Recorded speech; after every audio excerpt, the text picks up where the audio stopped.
Oh my God, this is dire. No one's ever going to start a business listening to this. Kerryn Langer is the founder and managing director of RIVYL, a jewelry and accessories brand that channels self-expression. I literally live by that. And I feel like, yes, this is how we run Arms of Eve. Starting life at the markets, Arms of Eve now boasts celebrity customers and 5 stores across premium locations in Australia. Kerryn continues to lead the Arms of Eve brand from strength to strength. Now, you've recently struck a chord with some celebrities. Be who you are, authentically who you are, and just kind of experiment and have fun with what you wear. I don't know, it's difficult for me because I'm like thinking another thoughts. I mean, literally, I think I need some meds. You know, let's be real. No, it's hard. This is why I'm like so loving what you're saying and relating, because I have to really think about it as a high performance netball team in my mind. I'm often terrified. I'm always a bit scared at the same time, excited and scared. I mean, that's business. Do you enjoy firing people? No, I hate it. We recently had someone say, depends on the day. And we were like, get out. Like immediately, like done. Like we do not want to have this person in the team. How do you define success for yourself and your business? And are they the same?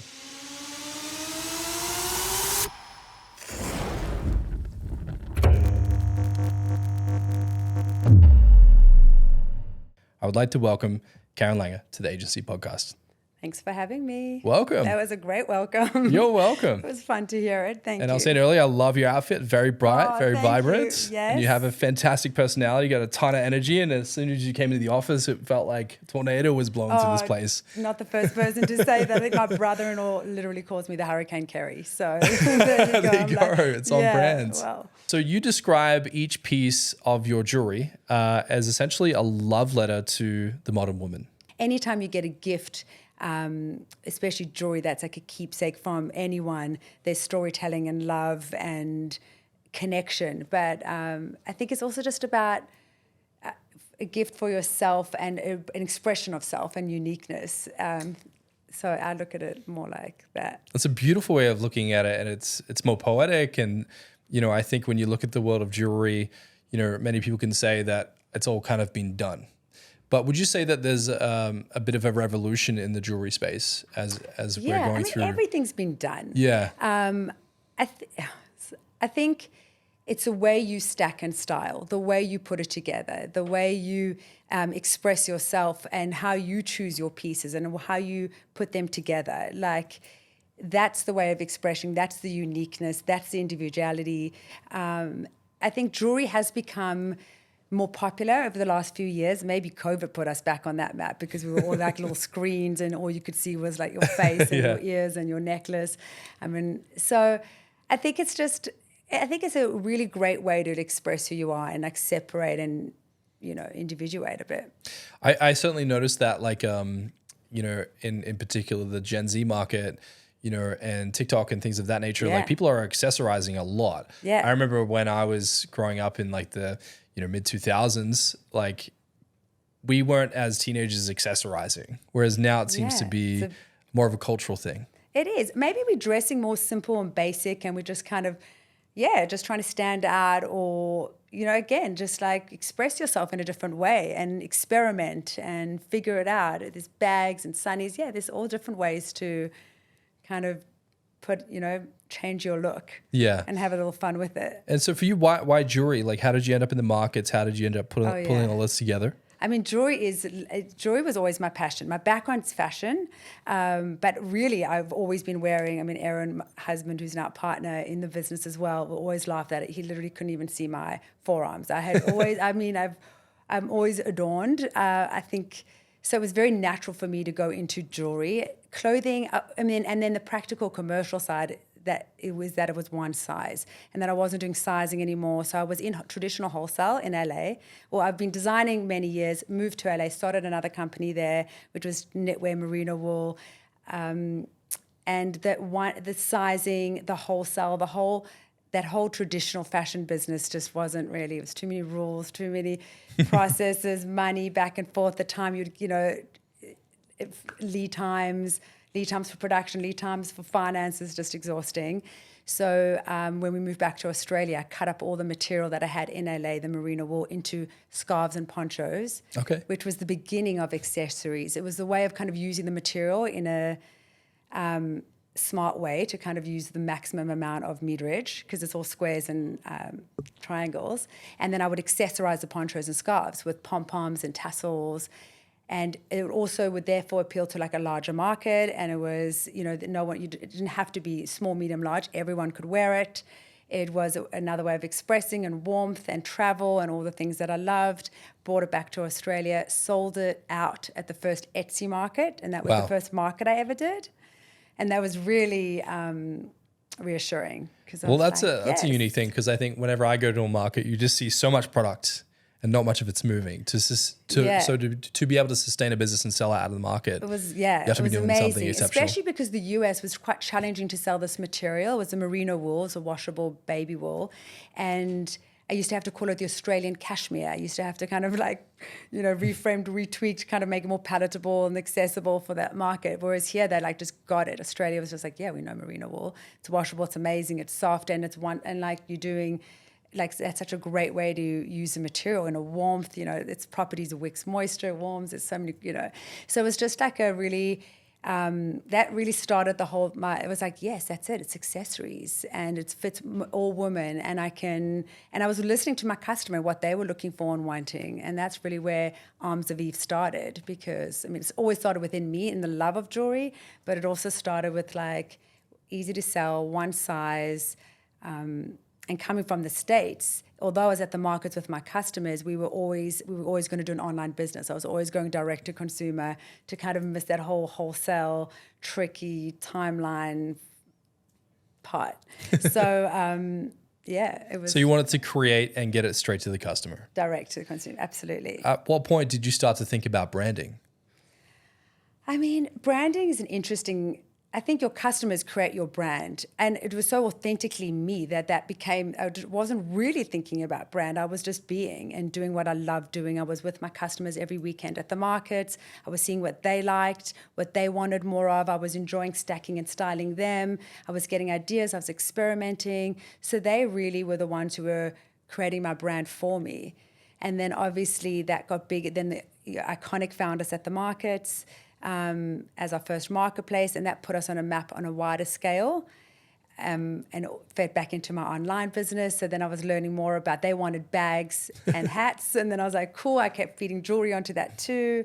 So I think your market tells you, your consumer tells you, they make the brand, they create it. That's a fascinating take, and I would agree with that. And I think there's so many stories of people I got into fashion because, you know, whether it was Ralph Lauren doing ties in New York because people were tired of the same old patterns. You were engaging with your community. Yeah. And how were you unpacking what they wanted? Like, because I guess a lot of people could go to the markets, they could try and start a business, but they're not really maybe picking up on the clues that they need to pick up on. Like, how were you able to get into, I guess, the flow state of the right creative to create the right type of connection? It's a great question. I mean, I think I was always doing what was authentic to myself, so what I was loving. And I've always loved that, and that's why I've always been in the industry in fashion and design.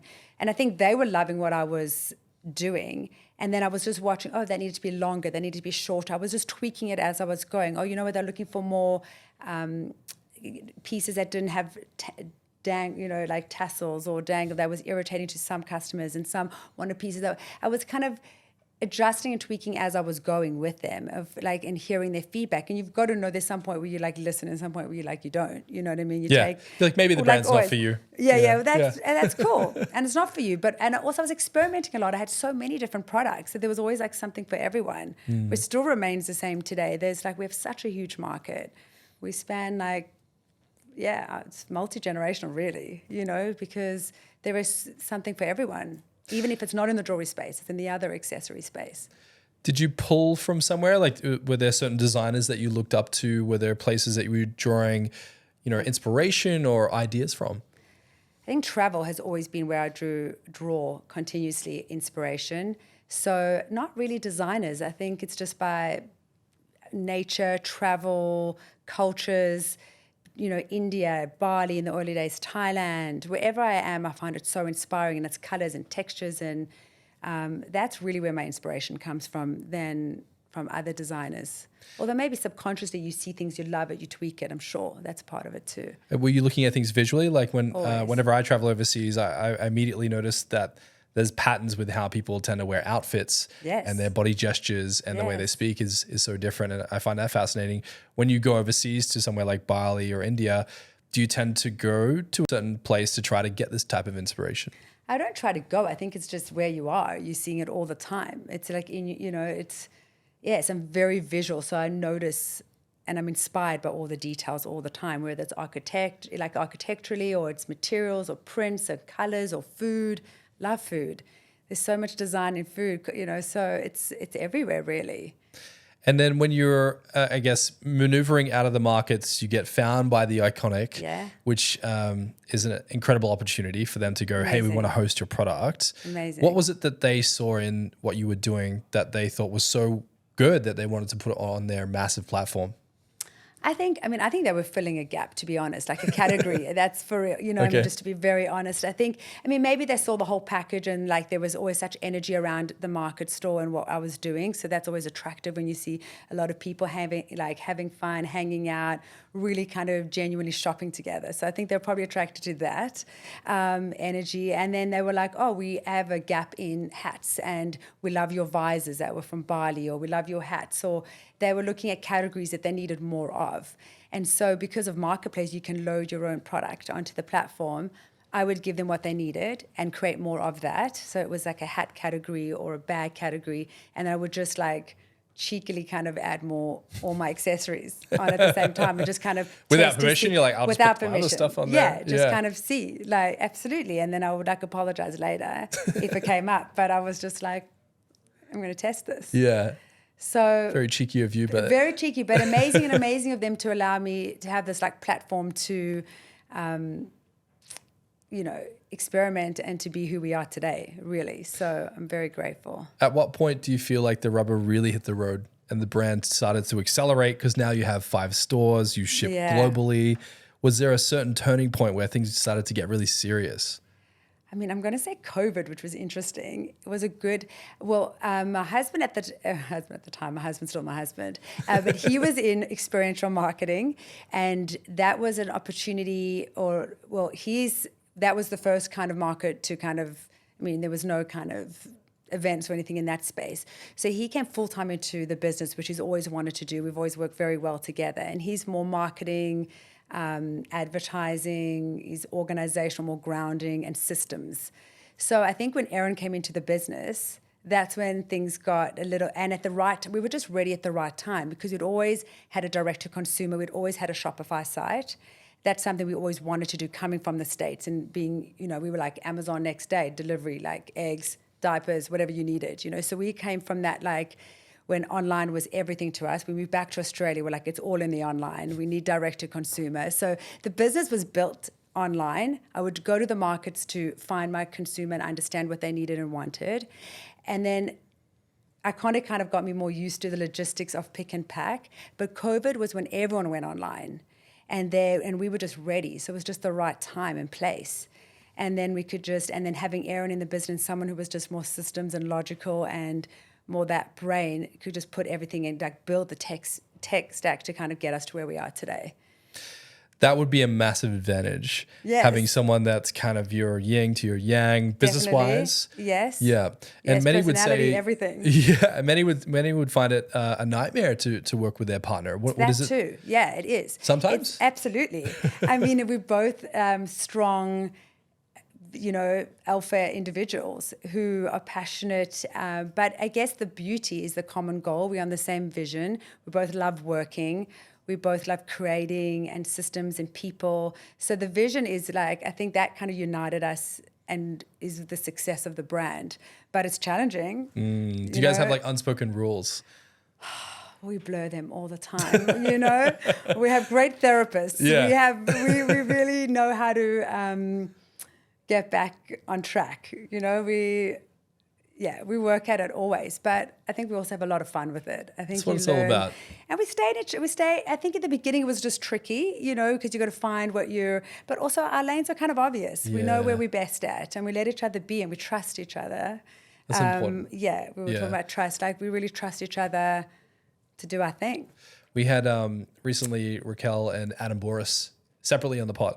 And it was interesting because Raquel is this wild creative, and she created the brand Who is Elijah. Yeah, of course. And super creative, and her partner is super numbers oriented. And, you know, a similar thing at the beginning, they were trying to figure out like who's responsible for what. Yeah. And at some point in the business, it's so good to have the person who's like all about the numbers and someone out there that's all about the creative, especially in fashion and luxury. Yeah. Yeah. It's great. Yes. You need, I mean, Aaron actually had to learn the numbers. So he's quite a creative as well, but definitely more systems and organized. So he's just learnt numbers. So I think someone had to, you know, and it wasn't going to be me.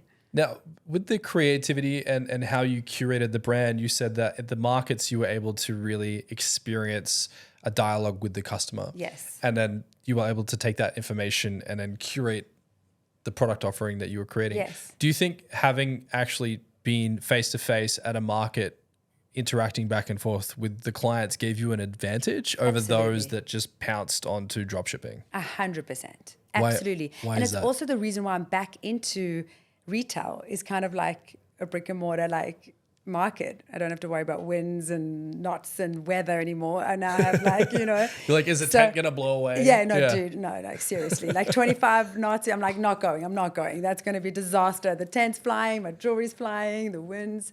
So but yes, back in like retail it's the same as the markets. It's even the way we lay out our jewelry. It's kind of accessible for people to try, to feel, and it gives us feedback. I mean, every week the girls in my retail staff will give me like what they're loving, what they're having issues with, and I read every single note, because that's everything. Is what your customers are your brand. If I didn't have them, I wouldn't be here. So I'm really customer centric in what they need and how I can solve their problems and help, and kind of also show them the way forward as well in a new way. You guys are absolutely crushing it. Like, and one thing I really admire, and something I think you do phenomenally well, is actually your model curation, the stylization of the composition of the photography, and then just the color and the pops of light and the summertime feel.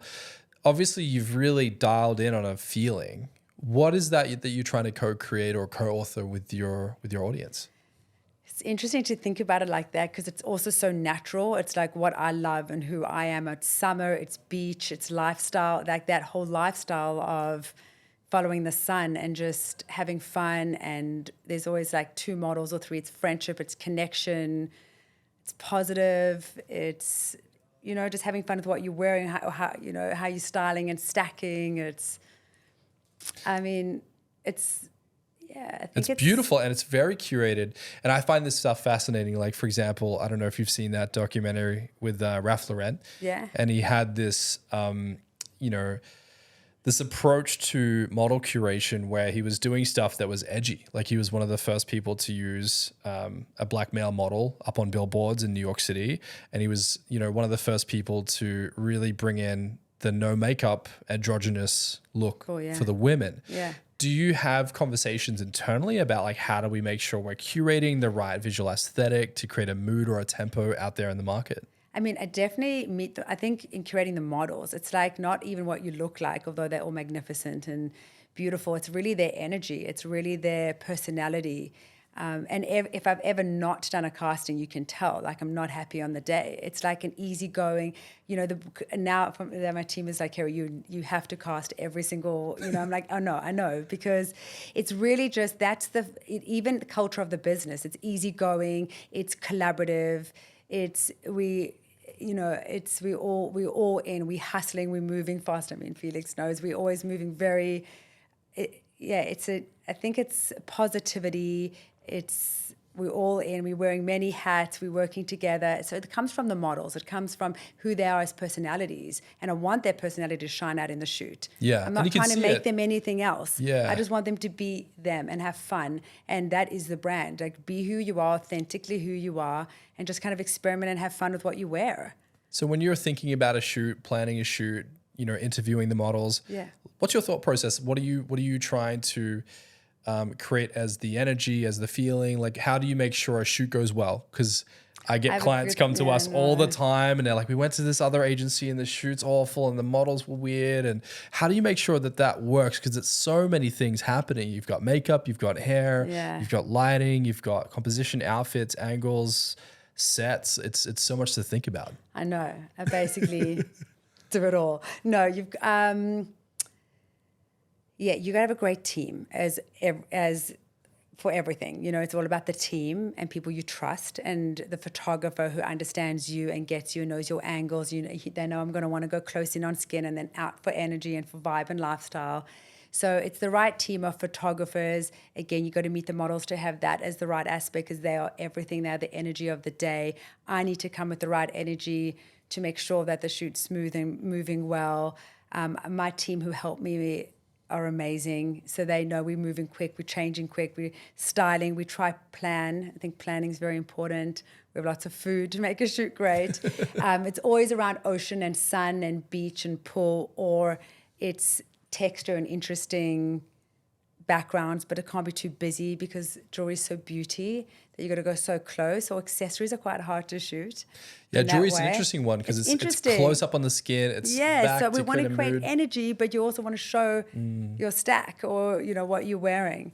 So also experience has taught us how to do that better and better. But it's like once you find your team, and you know, then you all know where each other. It's like you know what lane to stay in. And get into like a little beehive flow state. You do. You're like, okay, you're in this, you know, and it's taken many, many, many shoots, but we do them so often and we try to have fun in them. Like that's what it's about. Like it is stressful because you have a certain amount to get done in a certain day, but they've all got the same energy and it comes from the models and it comes from my team and it's just the right attitude. I think it's... So when curating models, like what's a red flag and a green flag for you?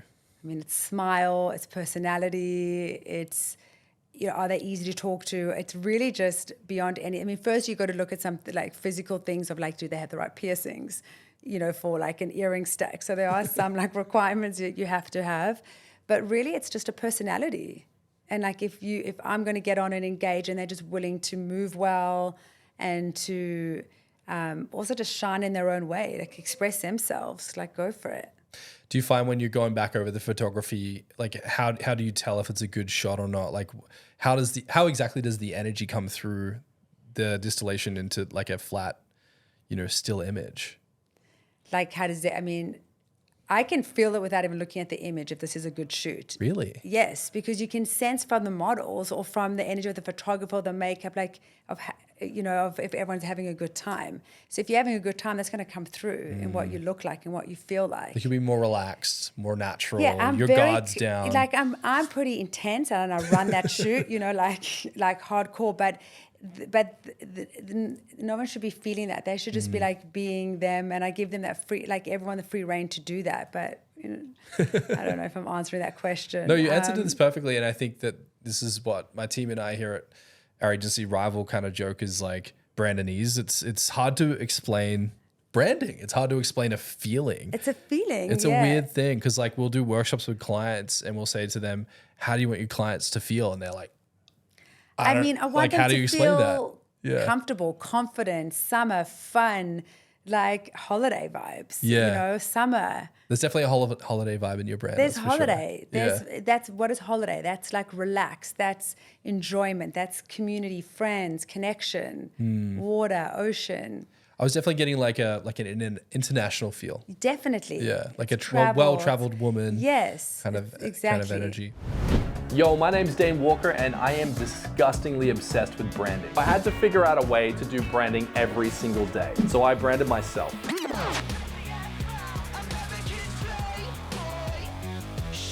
Then, I started my agency, RIVYL.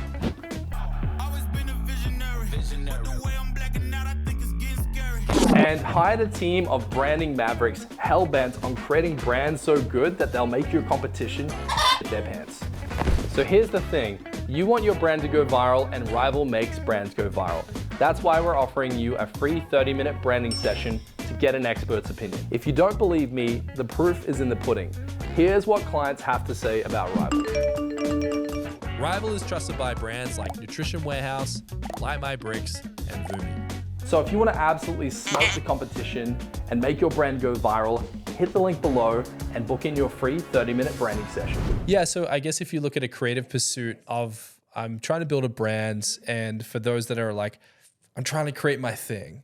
So you know how you see like a famous brand like, Zara, or, you could take a Nike, you could take a Boohoo.com, you could take maybe White Fox.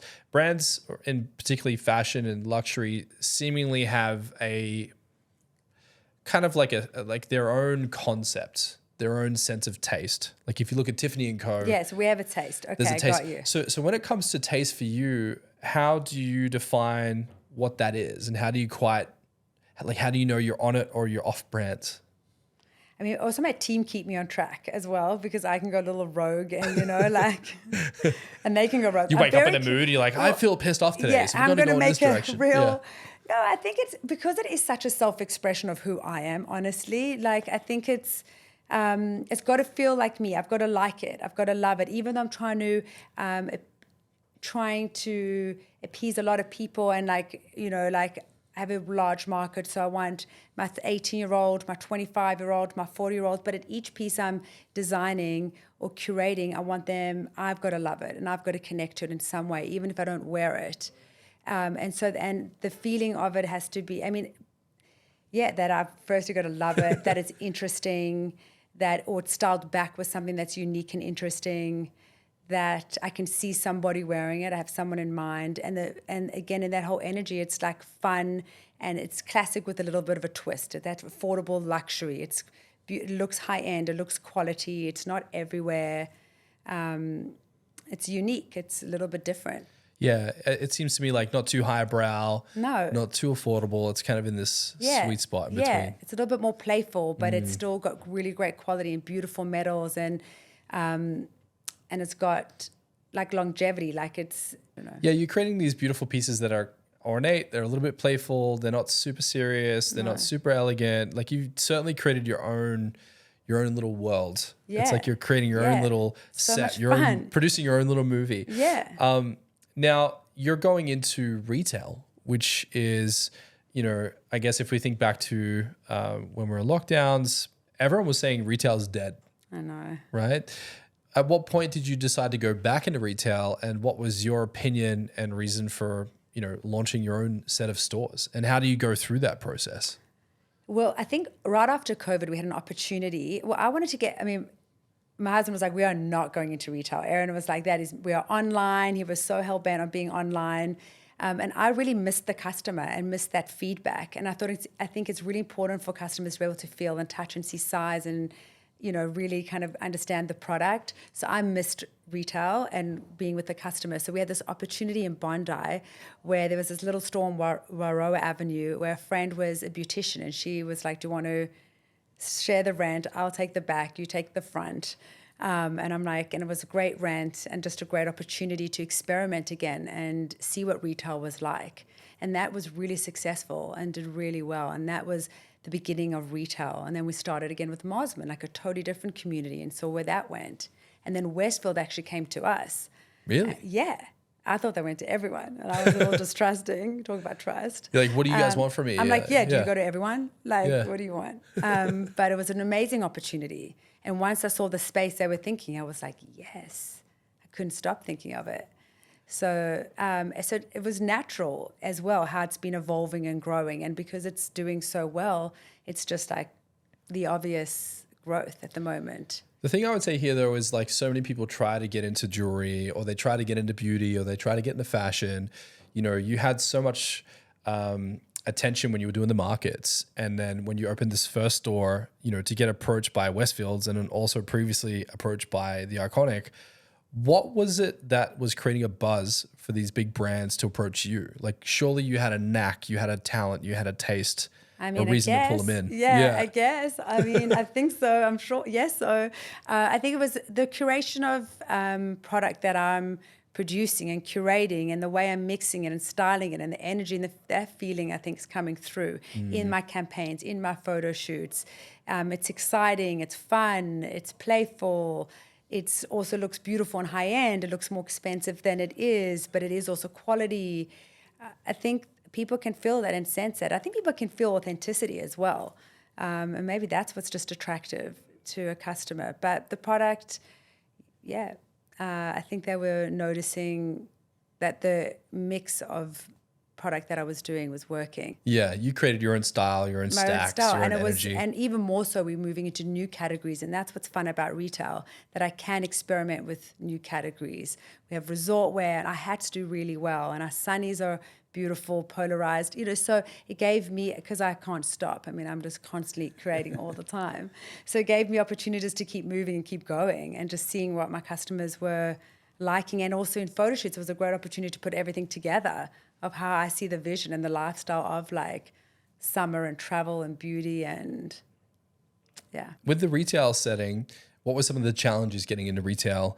Was rent cheap because everyone was not wanting to go back into it? Like, what was that experience like? Because setting up at the markets is one thing, but going into retail, you're signing, multiple year contracts. It's terrifying. You're like, can we afford this? Yeah. I'm often terrified. I'm always a bit scared at the same time, excited and scared. I mean, that's business. Nervous all the time, but also grateful and taking that risk and going for it. Yeah, you're signing long leases, like 5 years. It's intimidating. And you just hope it's going to work. But also there's no plan B, so you just make sure it does work. Yeah. And you're just kind of against the wall. Like, you're like, I'm going to do this. We're going to move this product. Once I've signed, it's like, let's go. Yeah. I'm going to make sure we make this work. So, but I had that testing ground with like the little Bondi store, gives you enough confidence to then take another little risk. And that was Mosman and another, so it all builds with each other and you get that confidence and that reassurance, like it's going to be all right. And looking back at the last few years, obviously you've now got 5 stores. Yes. And was there a certain point where you felt like the business could have collapsed, it could have went bankrupt? Did you have any seasons where it got a little shaky? There's like always, I mean, we're grateful, not really, because it is trans-seasonal. It's not like fashion where there's like really like summer, it's trans-seasonal. There's always someone following the sun at some time of the year. I think you're always a little nervous when it is winter and it's like quieter, but I think that's your time to kind of be internal and get structure and systems into place. So when things get busier, that you're prepared. So I keep reminding myself and self-soothing, that, this is a great time to sort of get all your systems in place and work on training and work on, I always say Kaizen is like small improvements all the time. Yeah, like Toyota. Well, Aaron worked on Toyota before you came into Arms of Eve. So he was working with Toyota for many years, and he used to do all their, used to work on their experiential marketing. What was he doing? Car shows, or I don't know. And like the activations. All the activations, thank you. So the way I understand experiential marketing is they'll have a budget, there'll be a car show. What's Toyota going to do? Yes. How do we activate? The newest cars coming out, how do we activate? What's a creative, cool way to kind of set up? Get some celebrities and some influencers, and get them to make cool content. Sets and amazing. So, I would often hear him, talk about Kaizen, and I loved it. It like literally self-soothed me. I was like, small improvements all the time. And that's literally my business. It's like done is better than perfect. Just do it. And then Kaizen. Just keep improving as you go. And I think that's really been like the ethos of the business. Do you think that's what trips most people up when they try to build an e-commerce business, a retail business? They're just either focused on taking no action because they're trying to make it perfect? Yes. Or do you think it's more they don't know what actions to take? I mean, I think it's both. Honestly. But I mean, and if you just went done is better than perfect, if you just did it, you'll just kind of figure it as you go. And then one action is better than no action. And through doing any action, you start learning and tweaking and gaining insight and getting better and better and better, even if it's incremental and you only see it later. It's there. And I think it's a great model. And I understand that at Toyota, they have a rule where that anyone in the company at any level, whether you're the cleaner, you're a managing director, you're a mechanic on the floor, if you have an idea on how to optimize anything, anywhere, the CEO wants to know about it. Yes. You can pitch it to them, and if they believe it's going to make a 1% improvement to your compartment in the factory, they will implement it. Love it. Exactly. I literally live by that. My entire team is on it. We're all across it, and I listen. And I feel like yes, this is how we run Arms of Eve. We're super collaborative. Everyone, if you have any idea how to make something better, systems because we do pick and pack all in-house too. So it's, we have the warehouse right next to us. We're all like one space, and we're just constantly working on improving and making it 1% better in every aspect of the business. What are some of the 1% that shocked you, the reaction that they got with the audience or the impact it had on the business? I mean, nothing's such a big shock. 1% is like over time becomes a bigger difference. So, but there's definitely things like barcoding our warehouse and scanning. Amazing. The customer doesn't get to see that, but that was a wow for me. Like in that what way? made more efficiency, accuracy, like trying to find the product to send. Yeah, like now you didn't have to because everything looks so similar. So when you pick packing, it's like difficult for, you to tell the difference. But if it's scanned and then pick pack, there's less mistakes. So the customer has a better experience, a better journey. They're not getting the wrong package or the wrong earring. So barcoding, that's been amazing this year. I mean, every year there's so many things. We just moved into a gorgeous warehouse the way we've organized it. We're always just 1% improving quality of materials. For me, that's been my biggest improvement over time. It started in sterling silver with 1 mark on plating gold, 2 mark on them brass, and then now we're in stainless, which is all recyclable, and it's just an unbelievable, the materials is anti-tarnish, 1-year warranty, you can swim, so just keep improving all aspects, design, product, processes. Yeah. And then over time it becomes amazing, and there's the wow. Yeah. But the wow is hard to see while you're doing it. You can see it in hindsight, but it's kind of hard to see it in the moment. Yeah. Because the moment's like so fleeting. Your brain's so busy. You got so much to try to do. You're so in the details. Yeah. Yeah. Color of the gold, getting that right. There's been so many aspects where I self-soothe with okay, cousin, small improvements all the time. Just keep doing it. And what's been the hardest thing, do you think, about retail that was the biggest challenge to overcome? I think staff and training.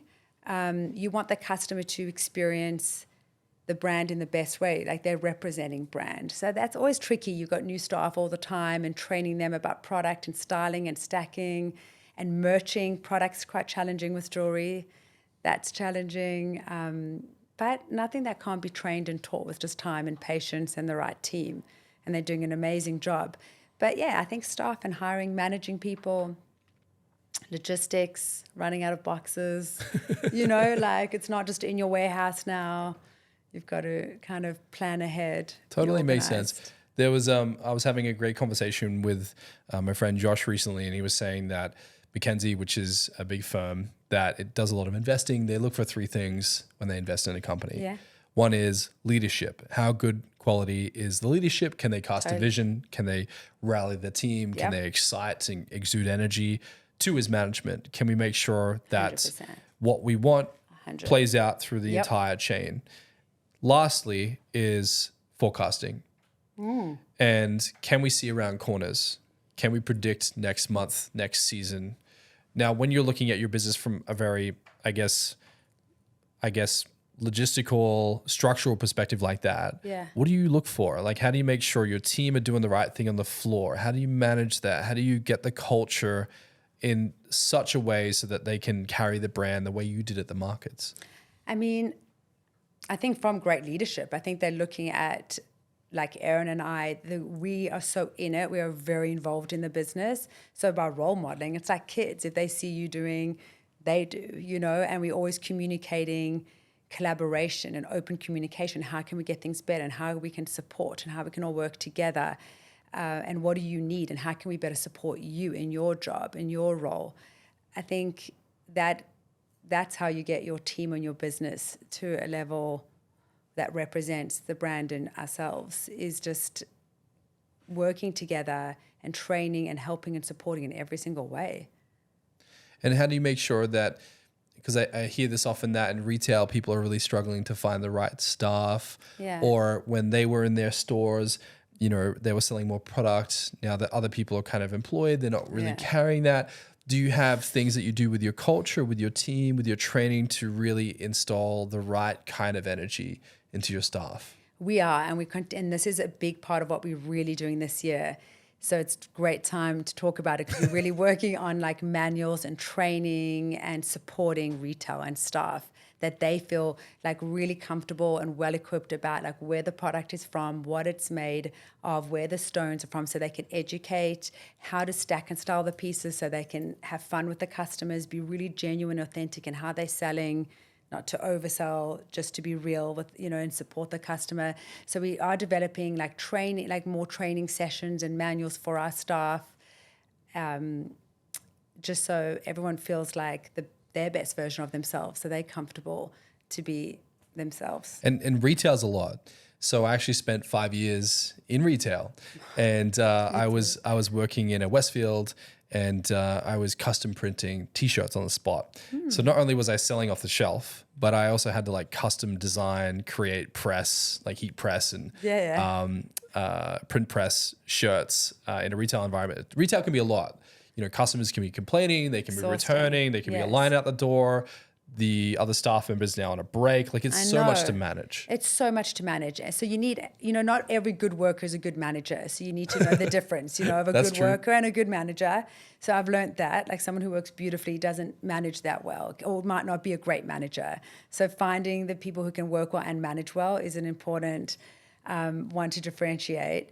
And I think not to be too emotional. We're not like solving world problems here. The customer is always actually right. Like, let's just make it better. Let's just make them happy. And like, it's kind of theater in a way. Yeah. I always found it like therapeutic when I was in retail, because when you get emotional about the customer's energy, it was difficult. Yes. But I found Can't be emotional. My favorite game to play was when an angry customer would come in and I would just play a game like, how calm can I be game? Love that game. Yeah, so the angrier they got, the calmer I got. Beautiful. And eventually they would fizzle out, and then they would calm you're not down. giving it energy. Yeah. And you just, they just want to feel seen. They want to feel heard, like human. We all do. Yeah. So like, okay, you have an issue, no problem. Let's just help you. What do you need? You want another earring cord? You want us? Okay, no problem. Like, I think just hearing that customer and not being defensive personally or irritated, even if you feel it, and I'm sure my staff do feel it. And I understand that too. I validate that. But I'm like, but it's not your problem. Like, I'm telling you, just make that customer happy. Like, make it better. They are our business. It's okay. Yeah. Don't get too emotional. Take a deep breath. Really you're the one who feels, when you get emotional, you feel the pain. Don't take it on. Yeah. Like, let's just sort it out. Yeah. And sometimes it sucks because you're stuck, and then they won't leave, and they won't leave. They're making a whole thing. It's like, so it ruins the whole vibe of the whole, the energy's off, and now everyone's feeling that toxic, Yeah. like we can short circuit this, So I'm really about like, don't give it airtime or energy. For customers I know we don't do this refund, but if they just refund. Yeah. Like, it's okay. Yeah. It's our policy. It's like, it's not really, but you don't have to, like, you got to use a little bit of EQ there, like a little bit of like bend the rules a little bit. Like, it's okay. Yeah. Like, I appreciate the care and that we're all following rules, but sometimes No, well said. And we recently, had the privilege of doing some work together with Simon Beard from Culture Kings. I had a great conversation with him. Fantastic guy. We've had him on the podcast. And he was saying that in retail, one of the things he said to his staff was, don't think of this as a job. If you're going to work for Culture Kings, this can be a career. And I know your parents don't think that, but he was trying to breed this culture that, hey, retail can be a career. Yes. If you really want it to be. Yes. And he led this with this concept that he calls high warmth, high confidence. So if you're going to come into the store and the customer walks in, you want to be a beam of sunshine and give them a ton of energy to make them feel welcome and excited to be there. And then you want to be confident, like, hey, try this on. Yeah. I think this would look fantastic on you. And I always get stuck on this when I go into suit shops. They're like, you should try that on. I'm like, no, it's fine. You can't be too much. Try it on. Yeah. Got to feel authentic, but I love this. You can make a career out of this. Totally. Like, and yeah, for sure. In our business, it's like that too. Like, I feel like there's opportunity, and we're growing so fast, and there's always opportunity if you want opportunity. And there's always growth. There's always different avenues. What are you interested in? What do you want to do more of? Sure. Yeah. Love it. Do you have any rules for your floor staff? Like, these are our kind of unspoken or spoken rules around like what we stick to. Like, this is our ethos. I mean, we do on like a physical, they have to wear a certain, got to wear that jewelry and stuff. But I think it's more just about. You got to be dripped out with the right stack. You got to have you got to be wearing arms of Eve. You got to have uniform on in a way of just like looking clean and fresh and white. I love it. But really, it's just about having fun with the customer and like really seeing the customer and engaging and not over-engaging if a customer doesn't want to, not overselling at all. They can sense that. Like, this is just about like being attentive, and they're like you're shopping with a friend, you're styling, like you're having fun with a friend. Right. And what would you tell Try your this friend? on. Try Yeah. this. Do you love it? No. If you don't like this, try this. But if you don't, that's cool. Let us know. If it's a gift, well, just to be present. And That's important, because I hate it when you go into a shop and they're like, need help with anything? And you're like, I guess not, Then No, they continue need to be sh- present yeah. and just like attentive, but in not a pushy way. Yeah, no, I Yeah. like that. Now, one thing I really want to highlight about your pieces is that they're ethically handcrafted, Yeah. and you really like to empower the artisans. Yeah. What exactly do you mean by that? Because we hear a lot of language around ethics and this and that. Everyone should be ethical. I think I that's agree. just like, it's like a no-brainer. It shouldn't be a. It's not even a thing. hallmark. Yes. I mean, Yeah. I'm always in my factories. I love traveling and I love people. So I really love working with, whether it's my staff or in store with my customer or the artisans making the jewelry. But I mean, there are a lot of certification out there that's like SEDEX approved that is ensuring all of this, like ethical. What are they? Sorry? Like labor laws and Yeah. ethical trading, where there's certain hours and cleanliness and environmental certification that most factories should have. And most of them do at a certain level. You just have to, or like all my materials recyclable stainers, they should have a certification with that.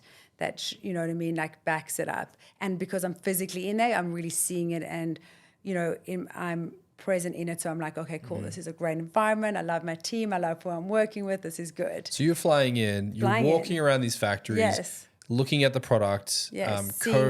co-designing, Yeah. and making sure it fits. Yes, And they're doing it ethically. Yeah, absolutely. And that their team are empowered. absolutely. What do you look for in the team to make you they're feel happy. confident? Yeah. Not That's- fake happiness, like, hi. No shame. And yeah. a lot of times they're shy, they don't really, but you can sense if it's a good environment. Okay. It's clean, it's beautiful, they're in the right, you go in the middle of the day, everyone's on lunch. I love that. That means like block out. They're taking that time to have lunch. I don't even think we do that. You know what I mean? Yeah. So they got Can't more remember my last lunch break. Yeah, Yeah. exactly. I'm like, wow, that's great. Should do that. Business owners, if you're stuck using one platform for every project, you're probably stuck in a growth bottleneck. More clients means more hires, which just adds noise and cuts into profits. To break the loop, you need flexible tools that don't stretch your resources. Wix Studio is a smart addition to your business toolkit. Intuitive by design, your team can quickly master the platform and focus on the work that matters the most. Then keep up the momentum with a built-in management tool, a unified dashboard, reusable assets, and a Figma plugin that turns static design into launch-ready websites. With robust native business solutions like bookings, e-commerce, and events, you can take any project at any scale without the added cost of third-party plugins. Plus, Wix Studio is a low-maintenance platform, meaning you can redirect the client budget towards real growth initiatives. Think more value for clients, steady income streams, and stronger relationships. To get started, simply go to wix.com/studio. Do you have any hot takes here around what people aren't doing to support this kind of, support that people need in these factories across the world? Like, do you have a bone to pick with anyone? For example, if someone's like not even making the effort to try to investigate, they just want to find the cheapest product that can be shipped the fastest to give them the highest margins, things like Yeah. that. I don't have a bone. It's not right. I mean, of course. I don't know. I just stay in my lane and I just kind of focus on what I need to be focused on, what makes me feel better, what makes me go to bed. Well, that's what at you're in night. control of, right? Yeah, I control what I can. Thank you. And that's literally another mantra, like control what you can, and the rest is out of not my. Yeah. I can't really. No, that's get beautiful. Too I involved. think So- it's so important that you're like, this is what I can control. Like, Yeah, so if I'm I'm doing going what to I do can. this, Yeah, do exactly. it ethically. Yeah, and it makes me feel better, and I enjoy it, and I feel like it's kind of like it's an obvious, like of course, and it's from the beginning. I think it has changed though as you get bigger. You can't go to smaller artisans anymore because sometimes factories can't afford all the certification, Right. and they also can't produce quantity on that level.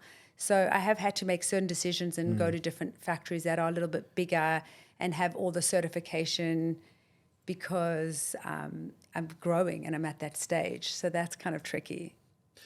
Do you have, beautiful. no, that makes total sense to me. And I think, obviously if there's an outfit that can't keep up with the demand that you need, it's on you as the business owner to make sure your supply chain is transparent, ethical, can hold that amount of quantity. Yeah, so that's tricky. Even though you go into these smaller factories and it is ethical, but I mean, is it like they're also, you got not by the standards that it needs to be, like it's too hot or there's not, you know what I mean? So I'm like, I can't, like I actually go visit every factory that I work with. Wow. To make sure that it can meet our demands and that it's the right environment for. Yeah, the guys from LSKD were on the pod and they were saying the same thing. Like he visits every factory, goes through the entire floor. They have their own checklist. They want to check the ethics. Yes. When it comes to people getting started in, let's just say, the space of beauty or jewelry, what are some things that they should be focused on? Because I hear a lot of things around people that order from a supply chain and then they blame the supply chain. And I'm like, well, hold on a second. This is your business, right? Obviously they have their business. You chose the partner you want to work with. You did your due diligence. You signed contracts. You sent money. Like, how does someone make sure that their supply chain is actually going to support their business? I think that's challenging. I think you don't know. And sometimes there are mistakes and there's accidents, you know what I mean? And it didn't work out. I think by actually going physically is a great way to build that relationship and that connection where that doesn't happen, that rapport, so I feel where it's vetted and having the right certification and asking the right questions is really important off the bat. So for someone who's starting with a new factory, that they have SEDEX approved, like do they have their certain certifications, and that already is setting you up for a better experience. Yeah. But if we zoom out to like 10,000 feet, looking at the supply chain more from like end-to-end business perspective, how do you make sure that that thing works? How do you make sure that when you're doing campaigns and launches on the e-com store and you're trying to get ready for Valentine's Day and get ready for Christmas, how do you make sure that the supply chain is doing what it needs to do? Obviously, having these relationships help. Yeah. Do you have any other rules or any other processes or anything like that? Yeah. Great production manager. We're super organized. And I mean, on the weekly, we're analyzing our best sellers, quantity, how, knowing the lead times when things are produced, from when they're designed, made, and produced, understanding that and then buffering that so you're not in any. I mean, you're always delayed. There's always delay. So buffering those delays. And just kind of being okay with that. But having a great production manager, having well-oiled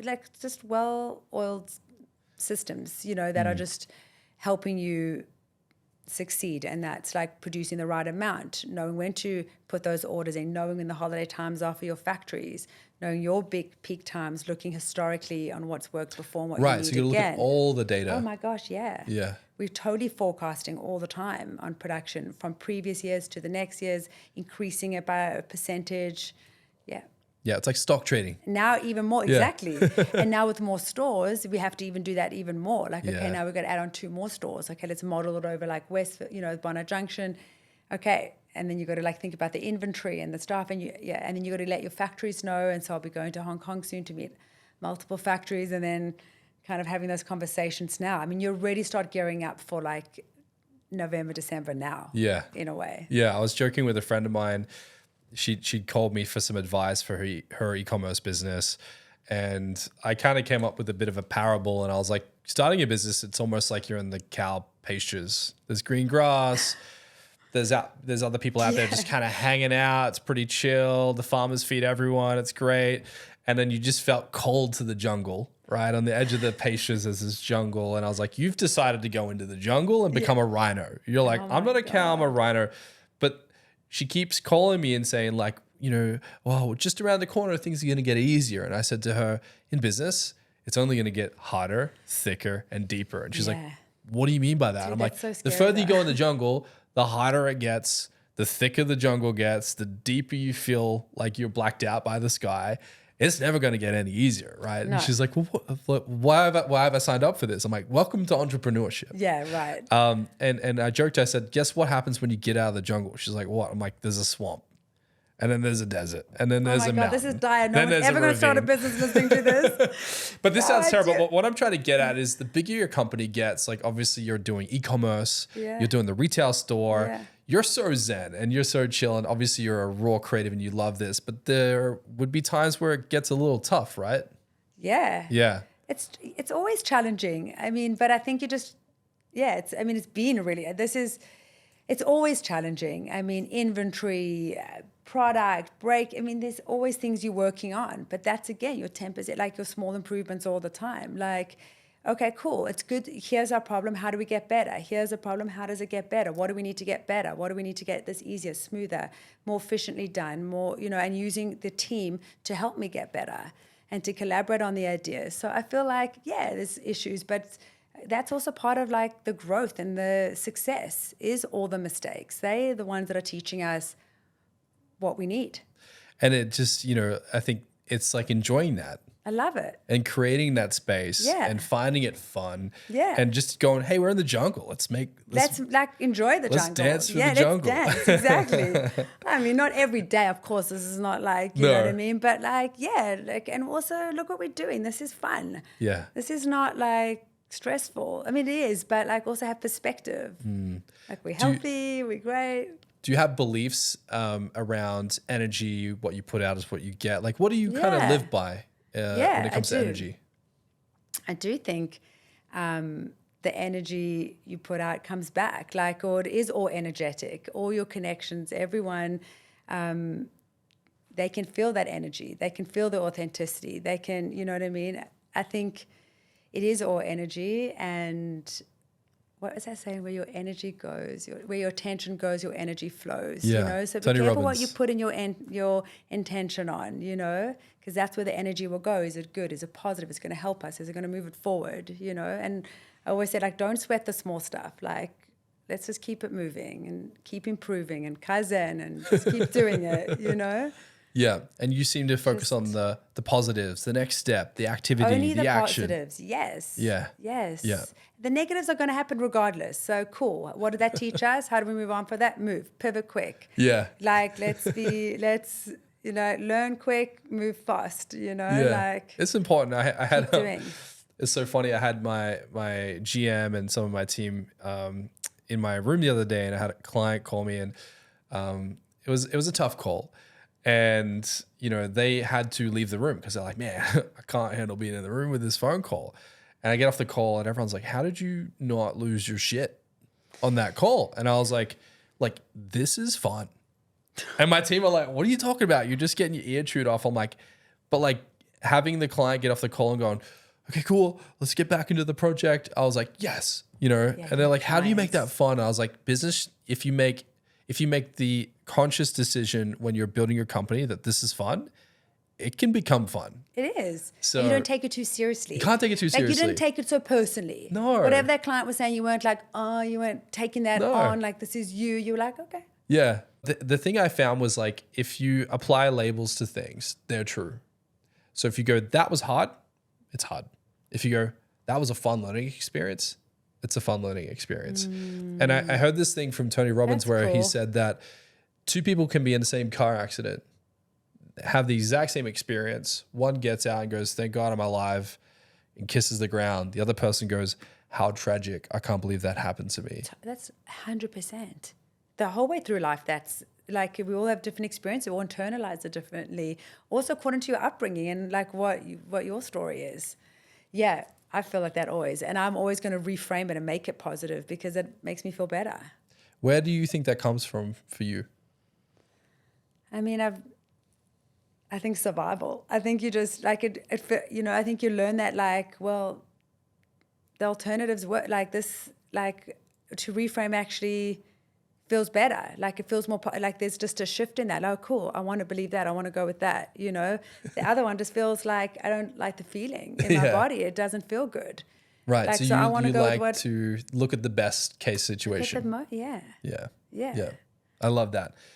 And when it comes to your artistic side, because it seems like you have a lot of flair for natural creativity. And some might say, well, is it nature or nurture? In your case, it might be both. But how do you find a balance between the commercial and the creativity? So when you're picking your pieces, do you look at a piece and go, that's going to make a ton of money? Yeah. Or do you, yeah. Or do you look at a piece and go, I really like that? Like, what's the balance? Oh my gosh. Again, both, but I am definitely very commercial. Okay. Yeah. It's interesting. You think more creative, but yes. And, but I think to be a creative, you've got to be commercial. Yeah. Because that's what, What do you mean?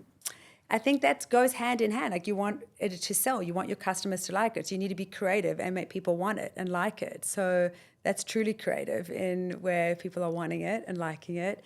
But I think I do have, like, I look at things commercially, like I think that's going to, I've always got to love it no matter what. So it's always got to be commercially, but it's got to be commercially viable. Like, does it have the right margins? Do I think my customer's going to love that? And then there's some pieces that I'm like, I'm just going to do because I love them. And it doesn't matter. And everyone's like, I don't, you know what I mean? I'm like, it doesn't matter. I love that so much. That's going ahead. And there's certain pieces that I'm just like, that's it. It's going ahead. It happened a lot recently that I'm like, no, I love it. And then it becomes something bigger. Like I keep pushing it for sure. I keep putting that same bracelet back in, or I think it's this one. Which the one? Lola. This one. It took that a one's moment. cool. It's so cool, but it took a while to be cool. For everyone to love it, you know. You're like, I made it cool. Because it's a bit strong, you know. Yeah. It's a bit of a statement. It's a bit direct. It's you know. So I think so. Yeah, I'm also very gutful. Like what I love will go in, and then I'll just keep pushing it a little bit. And sometimes I'm also cool to be like, that was not a good decision. That's out. All right, I tried. It didn't work. Cool. Move on. You know. I don't take it too seriously either. I'm like. And for the future, are you looking for? You want to go bigger into retail? Or you want to be more dependent on e-commerce? Like, how do you want to split it going forward? What's been your experience? I think there's a balance. I mean, I think retail is your main. It's very interesting right now because for the first time, the retail stores are doing as well as the online store, or even better. So now it's like changing a little bit. But online is my main vein. I mean, that's how the business started. That will always be your biggest store. I look at it as a store now. Like we're redoing our website at the moment, and I'm like, yeah, sure. How much is that? Yeah, it's about the cost of a store. Like that makes sense. We need to look after that. We need a good good experience. So I think, yeah, they almost being a little bit comparable at the moment. I think you foster both at the same time. It's like that omni-channel, you know. They're all feeding into each other. They're different beasts. They're different, you know, and someone in the store goes back online to shop. Their first experience could be in the Noosa store, which is the most beautiful store. They're obviously not from Noosa. They've been traveling. So now they're going to go back online to shop. Okay, so with the retail and the e-com thing, I imagine that, like you just said there, the retail really feeds the e-com. Yeah. Does it happen the other way around? Yeah, it all feeds each other. Okay. Absolutely. I think you go from the retail, or you've shopped online. Oh my God, now you see a store. Amazing. So you go into the store. I think it all works together. Now, you've recently striked a chord with some celebrities. Oh yeah. So we've got our beloved Margot Robbie, who is, an Australian icon globally at this point, and Hailey Bieber. Yeah, amazing. How did this happen? I think very lucky, actually, to be honest. The iconic knocks on your door, Westfield knocks on your door. You just keep showing up, being in the right time at the right place. You keep just putting it out there. I think sometimes I don't know. I think you're attracting this somehow. I hope so. I have a good team. I had a great PR team in LA. And I think it was the right timing. I think in COVID, they were gifting a lot. Okay. And then maybe everyone was home a lot. And so they were being able to receive these gifts, and then they were just enjoying and wearing these pieces. So we had Emrata, I think we had a lot of different great luck with that. They've all been gifted. I've really been lucky. It hasn't been very intentional. Are you conscious of trying to not get stuck? Like, are you always trying to find the next thing? Like, do you find that you have any fear of like getting too stagnant or becoming dated or what have you? Yeah. I mean, of course, naturally, as a creative and running a business, you always get fearful in the beginning of the year or before a collection launches. There's always that moment like, I hope it sells, or I hope this does well, always. I think, again, you just keep moving. You just keep doing and doing what feels right and what feels natural, and that I love it and that my team love it. They're so important in the collaboration with me on that too. So, yeah, I think I think you just you can't, that also gets in your head and that becomes the problem. I think, You got to kind of like quiet the mind a little bit and be like, yeah, it's working. Or if it doesn't, I'll just pivot and reframe and figure something else out. And also I'm constantly coming up with new ideas and new categories. And okay, now I want candles or perfumes or scents or what else is beautiful for gifting. So there's always ways to expand in categories. And I'm grateful I have the platform and the community now to kind of experiment with. You got raving fans, Experiment with hardcore raving fans, and they love and adore you. And people here in the office know about you. Oh, I love that. Yeah, they love it. I'm so grateful. Sometimes I can't even believe it, but I'm also like, thank you. As well. Like, yay. No, I love that. Yeah. Now, when it comes to like line extensions, so you were saying, okay, we've got the jewelry. You know, now we're doing candles, we're doing scents, we're doing this and that. Like, do you think you can go too far too quickly with that? At what point are you like, this is the right time? Like, how do you balance that? Yeah, I mean, I'm always being like there was a time I really wanted candles and they're like, no, it's heavy. It takes, then the logistics, the more commercial side of like, well, the warehouse space and then the soy will melt. So you have the like, candle man, the wax. Kaizen, this is going to mess out. Yeah, Kaizen yeah. up. And then like, so I have a lot of people around me that, kind of, just gently kind of move me back. Okay. Because like, okay, Kerry. That's a cool idea. That's nice. Next season. Yeah. Okay, yeah. Let's keep thinking about that. Yeah, but I do think I'm also just about experimenting and trying it, and then we'll see, and just buying maybe a little less or experimenting. Like doing a little drop, testing it, goes testing. nuts. Okay, that worked. Let's go more. Now, when you do a shoot, like what are you trying to think of when the shoot's taking place? You're like, okay, we're going to do emails. We have to do some social media content. We have to do reels. We have to do this and that. It just feels like there's so much pressure now. To create so much content, and like, how do you guys manage that? I mean, I think we're thinking of everything. Like my graphic designer or be my creative director, she'd be thinking about, she needs landscape and space to do her writing for, banners and, web. And then one of my, Liv will be thinking about doing reels and doing TikTok. Everyone's just thinking, I think it's a combination, but I think you can do it all at once at the same time. Like, it's just how you shoot. You go a little bit, closer when you need more stuff, you go a little bit wider, you do a little bit more wall for it. Like, I think or maybe it's become so natural now that we are thinking of all aspects at all the times. Yeah. Or we're reminding the photographer. For a lot of people, they're like, I can't do any of that. Like, where do I start? No, but we're always reminding, okay, and we've also worked with the same team for a long time, like Maddie, our photographer. Okay, Mads, you know what I'm going to say? Give us some wide shot, go in a little closer. We need, all the different angles. I think we're all kind of a little well-oiled machine at the moment with that. But that took time too. It always does. And experimenting with different team members at like, okay, what worked? We need like really flexible, really collaborative, even with contractors. Yeah. It's all the same energy. Do you try to rely predominantly on in-house creative, or do you tend to outsource a lot as well? Mainly in-house. Yeah.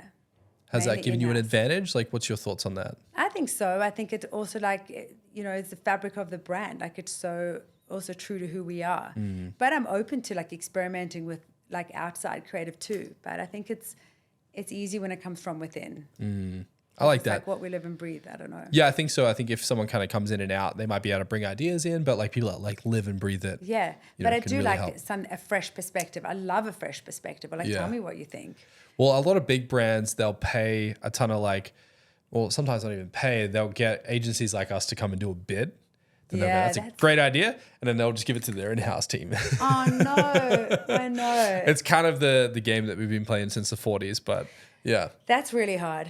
I know, but we enjoy it. But then again, I would like, if an outside agency had a great idea, I'd be like, brilliant, can you do it? Like, take that off my hands and my team's hands. Like, thank you. You know, like, I think, I also can like surrender control very quickly, you know, and maybe at this stage, because we're so busy, got so much on, I'd love someone to come up with that and be like, and that it resonates and they really get the brand, go for it. Well, we were talking about that before the pod, like, sometimes you have to be super controlling to get the outcome that you want, especially in such an intense industry. But then other times you have to be like, hey man, let's just chill a little bit. Let the team take care of this. Absolutely. And I think that's also when the magic happens, when you're not kind of all on it all the time. Like, you can relax a little bit and let everyone do their thing and let them shine. Yeah.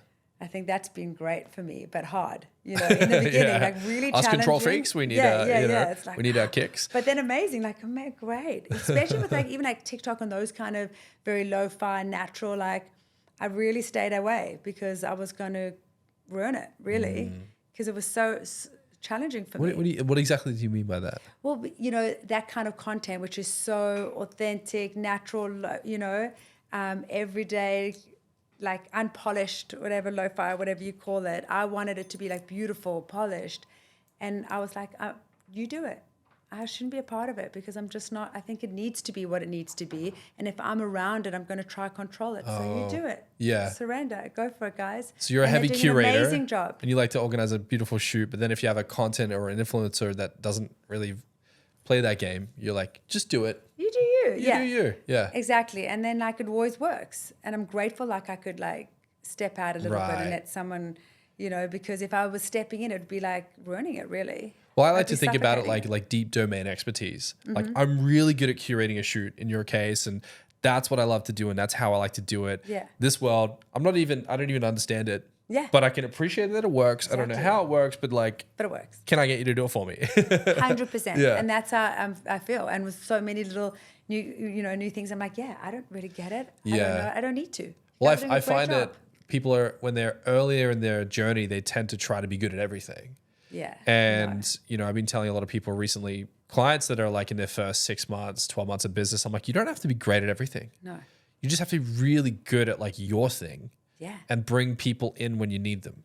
That are better than you. That yeah. are way better than you. And they love doing what you don't love doing. But here's the catch is they sometimes get scared of that because if they hire someone smarter than them, then they look bad. Oh, wow. Right? No, Like if you geez. think about They're an going to make you look good. I'm so I know, glad. but if you think about an organization, sometimes like, you know, like I find A players hire A players because they want to be around other Yeah. freaks. You know what I mean? Like That's me, I'm great. like, get me around another Yeah. A player. I don't want anything Love else it. but A players around me. I mean, I but think then that's okay. a B player tends to hire a C player because they could see as, man, if I hire an A player, I'm going to look terrible. Yeah, I don't get that. I'm all about the A players, hiring A players. But I see this a Or- lot in companies. Really? Yeah. I think that's ego, no? I think like that's Exactly. just ego. Like I think you need to kind of do the work on yourself because you want to get better. You can't do it alone. You need a team. You need to collaborate. And you need Yeah. people better than you. You can't be the best at everything. A new game I'm trying to play is like, I want to be the biggest idiot in my company. I just want to be I don't surrounded want by to play people. that game. I'll win. Oh No, man, I'm just like, I feel like now it's happening because I'm like, I'll walk into a room and the team will be talking. I'm like, what are we even doing in this room? I know. They're like, we're working on the logistics. I'm like, cool. I'm like, love it. Thank you so Keep much, up, guys. Yeah. I'm out of here. You know, So grateful. Beautiful Thank work. you. Keep doing you. Amazing. Now you go off and do another concept or idea Yeah. and roll with yourself. but it's funny when I was an employee and you see the boss that has no clue what's going on. You're like, man, they should invest time to like care about this. But then when you're the boss, you're like, nah, I don't have time for this. You know. I Yeah. mean, you care and you have time, but you just course. trust. This is again about trust. You Right. obviously trust your team because if you didn't, you wouldn't just walk out. Totally. You trust them. You know what they're doing is cool, and what you trust what they're working on is good. Others would not walk out and be like, "All right, keep doing it." Yeah. You clearly love your team. Yeah, no, there's a great rule.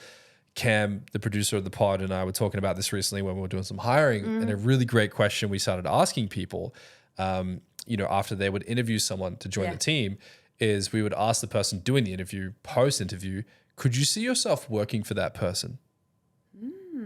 And we saw this off Zuckerberg because Zuck does this apparently, Yeah. but he has this framework where it's like you interview someone, they leave, and then you get asked, would you work for them? Wow. And if you can't say yes, why are we hiring them? Oh my God, I'm going to do that. Yeah, That's great. it's a good one. Thank you. It's a good one. The second question we started asking, which is great, and I might have said this on the pod before, but I'll say it again, and that's when you're hiring someone, ask them, do they consider themselves as a lucky person or as an unlucky person? Love this. Their immediate physiological, biological, verbal response tells you everything you need to know Wow, without their words. You can, without their words. And we recently had someone say, depends on the day. And we were like, get out. Like immediately, like done. Like we do not want to have this person in the team. And wow. right? And then someone else Love would this just too. say, you know, and for example, I'll shout out Jules behind the team here. He was like, absolutely, man, every day is a gift.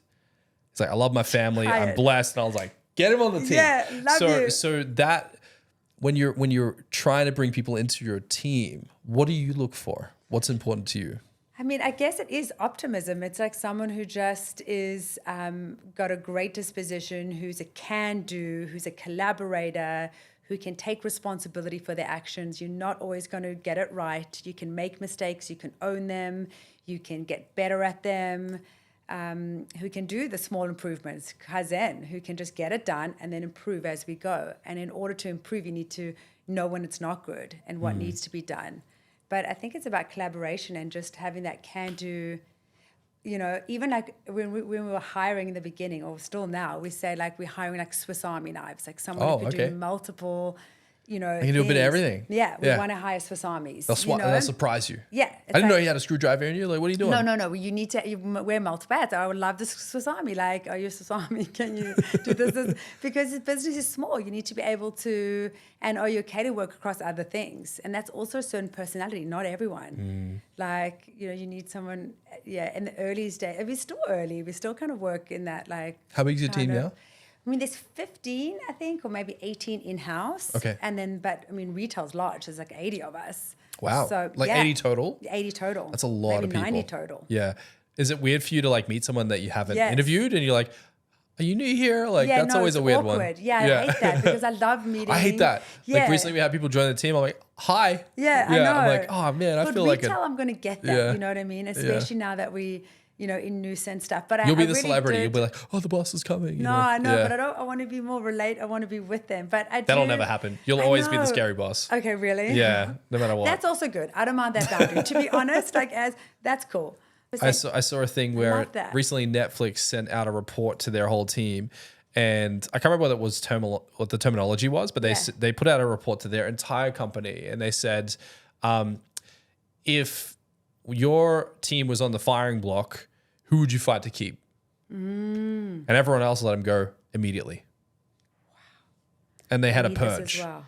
And Netflix's theology behind this was, we're trying to build the dream team. We're not building a family here. Brilliant. This is a sports club, and if you don't perform, love the sports club. Get out. Lucky I play netball. What's your thoughts on this though? What's your thoughts on like performance and like if the team aren't pulling their weight, get out, you know? What do you think of this? No, it's hard. This is why I'm like so loving what you're saying and relating, because I have to really think about it as a high performance netball team. You love netball? I love netball. Yeah. Well, I love, so many ankles get broken. I know it needs to be screwed. But I do think you got to look at it as like a sports team. And like, if you're not performing, well then let's put the next player in. Yeah, hit the bricks, pal. It really helps me have boundaries and kind of make these decisions that are tricky, because I always want to give the right opportunity or more of a chance, or have I communicated that? I always want to take responsibility for myself first. Like, have I communicated that? Has my team, have I given them the best chance? Have we done the best training? Okay. And if you're still not performing, so I'm always second guessing. But really, when I think about it as a high performance team, I'm like, it's very quick for me to make that decision. I'm like, nope, out. Yeah. Get out of here. I need it. Yeah. Do you enjoy firing people? No, I hate it. But it depends. Sometimes it's very clear and, it's easy. Like if you're going to, mess with culture or kind of be that little bad apple, it's very easy for me to fire. Yeah. That word. But we always say, I think you fire yourself, Oh, that's a good one. Yeah, I think you do. How do you define success for yourself and your business? And are they the same? Yeah, I think they're the same. How do you define it?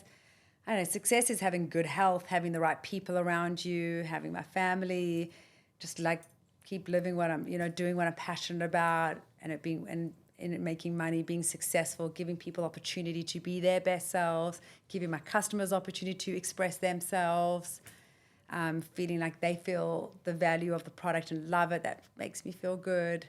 I mean, yeah, I think that's just success, is just doing what you love, and everyone else loved doing it with you. What's your thoughts on work-life balance? Tricky. What does mean? I mean, it's also like a Kaizen situation. It's small improvements. I think we work a lot, but I love what I do. So sometimes it doesn't even feel like work. How do you want to be remembered? Wow.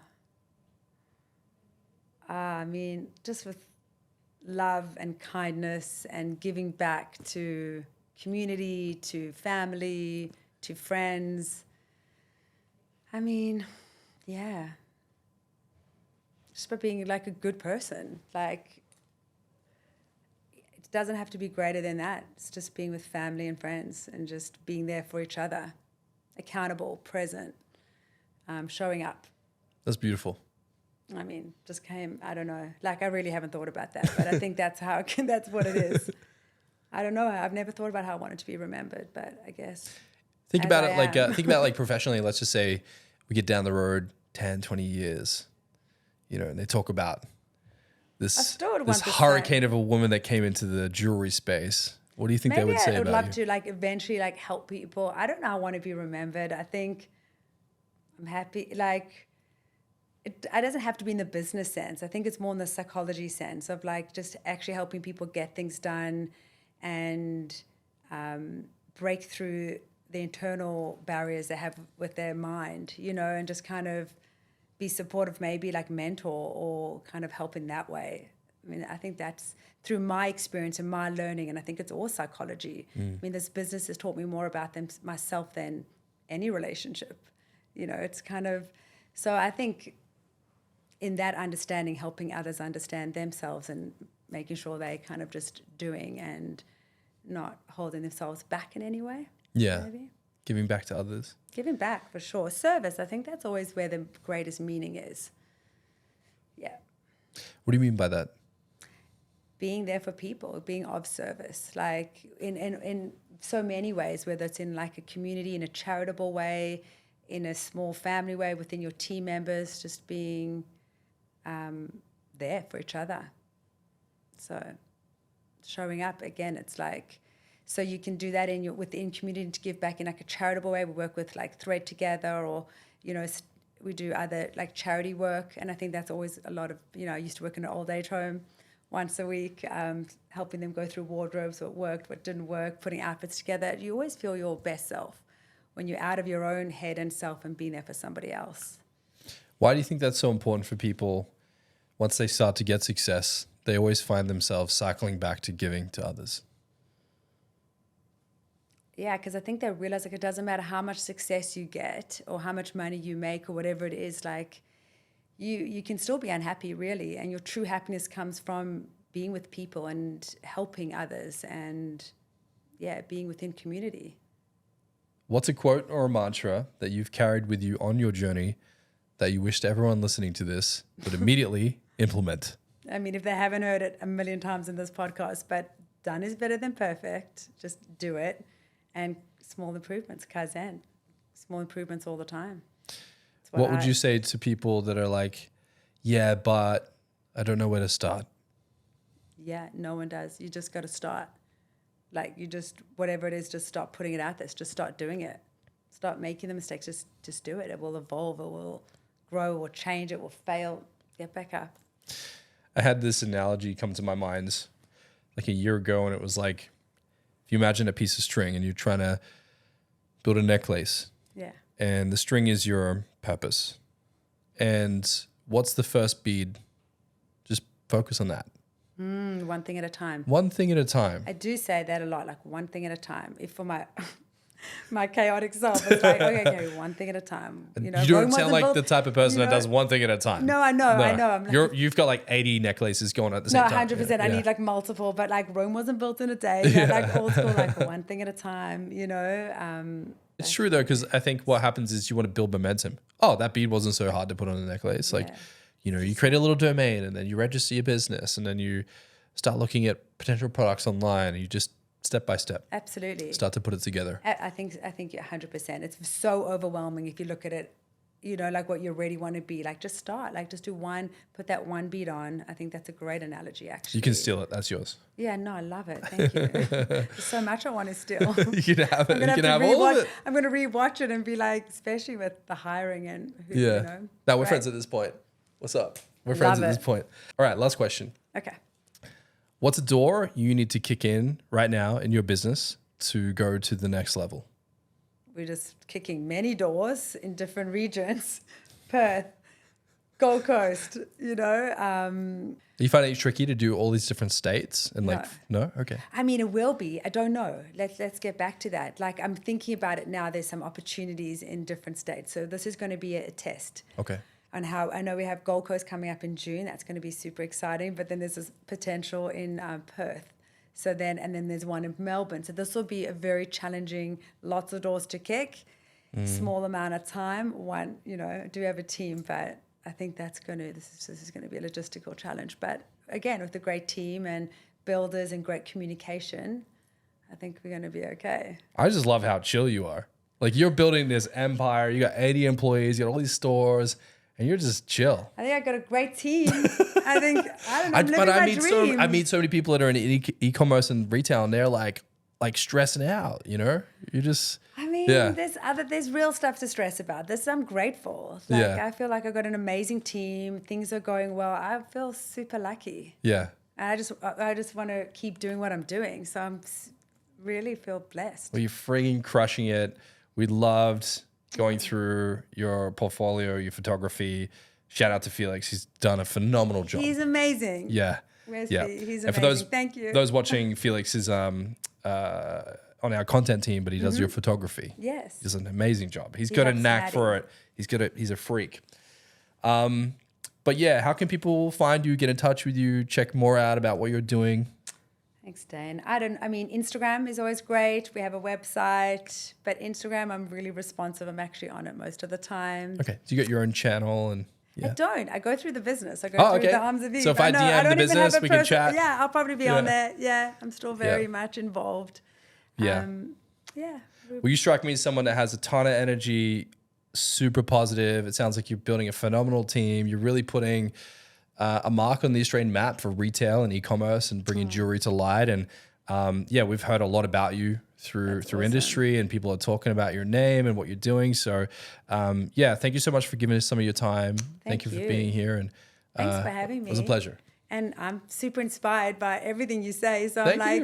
like, did everyone remember? Yeah. Send me. We'll have to get Aaron on here. We'll have to get you back. Definitely. That's a total different energy. You'll see a whole different interruption game there. Let's cut him loose. I had way too much time to talk. I needed him to pull me back, articulate it. You know, make it make sense. Yeah. Yeah, make it make sense. Yeah. Aaron makes me make sense, 100%. Yeah. I feel like a crazy person sometimes behind the scenes. Yeah. And I always go back to Cam and I'm like, am I crazy? No, That's no, that crazy. was clear and articulate. And also because what's in our mind, I don't know, it's difficult for me because I'm like thinking another thought. I mean, literally, I think I need meds. You know, let's be real. That's probably why we're But so Aaron is successful. very grounding. He'll keep it all back. You know what I mean? He'll answer those questions with deliberation and insight.